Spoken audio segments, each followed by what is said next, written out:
Hey guys, this is HiChess here with Sim4 GFX. Today I'm going to show you guys how to create a Final Fantasy-esque logo. Right off the bat, there are three inherent problems with this technique. One is that you're going to have to choose a larger image because you will have to scale it down for the effect to look really convincing. Two, the image is going to have somewhat of a lot of texture / contrast.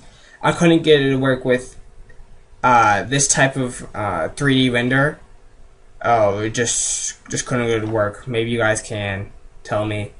And three, it creates a pre-Final Fantasy 13 logo.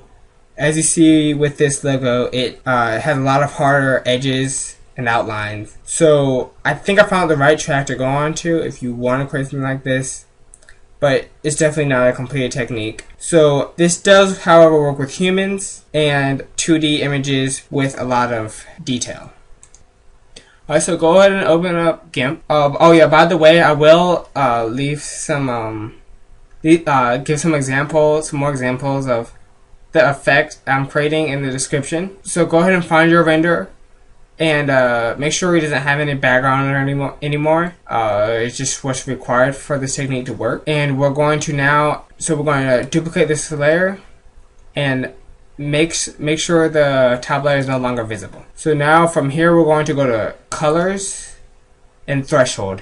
You might have to edit the luminosity levels using the tools like levels and curves, but I already have this image like I like it, so I'm going to just go ahead and click threshold. Click on auto. Find this is a great place to start to get your levels right for the threshold. So let's go ahead and add a bit more black, and this looks good. You might have to do this process a couple of times to find exactly where you want it. Go ahead and click OK. Then you want to duplicate the layer. Then we're going to go to invert on the very top visible layer. Now on that same layer, we want to go to color to alpha and go ahead and make sure the color is black. Is this click, then go to black. Click OK. And you should get that, don't worry. And go to color to alpha again, except this time on the bottom layer, but this time go to white. And click OK. So that you see these transparent portions of the image. Now on the white layer, make sure that's on the top if you messed up or something. And change the layer mode to grain merge. It's a bit hard to see, so go ahead and create a new layer. Or make visible a white layer in the background. So you see that's the result we have right now. From here it's really simple. Just go ahead and create a new layer and select a gradient. I made some custom gradients. I'll be showing you how to do that in another video. Posted shortly after this, since it's kind of cool to do with this image. And set the layer mode to of that layer to screen, the newly created layer. And it should be in between your black link and your white link. So just make things simple. Let's rename the layers. Just double click and then type. And let's name this one gradient. All you do is the click and drag and you got your effect.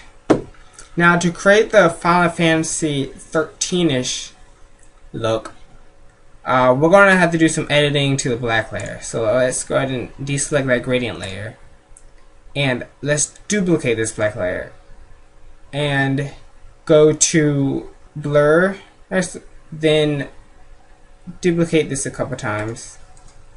You start seeing that hard edges are formed. And if you go back to click on your gradient again, you can see how you can get that effect with it with some editing. If you don't exactly like where the hard edges are forming and stuff, what you're going to need to do is first go back to your original model of the black link and deselect everything.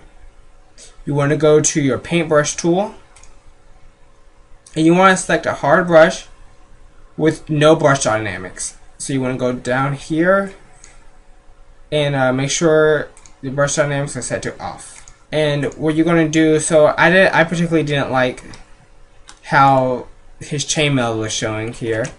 So I'm going to change my color to black, and I'm going to draw over it. I'm going to edit this part out, and we'll see you in a bit. Alright, so now we're back. I drew over the black. You see there's no longer areas of white, or in this case transparency, since we are dealing with a transparent image. And so what we're going to need to do is duplicate that layer and go to colors and invert. Then yep, you guys guessed it, we're now going to replace this white layer with a new edited white layer and click grain merge. And re-enable this, and now that you see our chainmail is gone. So yeah, with the mixture of the techniques I showed you guys can edit things and to your liking to really create a convincing Final Fantasy logo. And this is at 66%, like 100%. You see a lot of the lines and stuff. If you zoom out a bit, this looks a lot more coherent. So hope you guys enjoyed this, and rate, comment, subscribe. Thank you.